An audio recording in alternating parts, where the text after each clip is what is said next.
America looks like shit and feels like shit to live in, and they do it on purpose because it's how they sell you consumerism. When scientists wanted to study addiction in the 1970s, they did a bunch of experiments giving rats the option to either, have heroin water or have normal water. And of course, all the rats were addicted to the heroin water until they learned that in an environment with healthy social relationships, other rats, plenty of things to do, plenty of food, plenty of like playing areas, the rats never picked the heroin. We're so quick to say that the ugliness that's a part of capitalism is just a byproduct, but it's actually an essential feature of capitalism. Because if we were surrounded by nature and other people and healthy relationships and walkable communities and so on and so forth, we wouldn't form a relationship with Starbucks. We wouldn't form a relationship with brands. We wouldn't constantly use these things as like this comfort blanket of, well, everything sucks, but at least I can go do this. At least I can pay for this, little sliver of experience. And I think this is why capitalism is so exacerbated in America, because it's like, we're a young country. We don't have culture. We don't have history. We're not like Europe or Asia.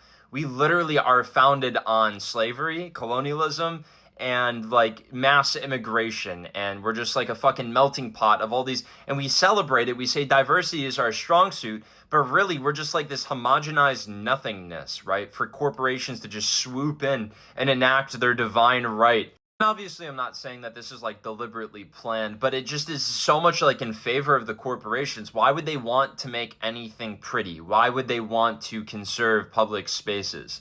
Like the biggest players in our society, in our culture, literally do nothing to contribute back to us.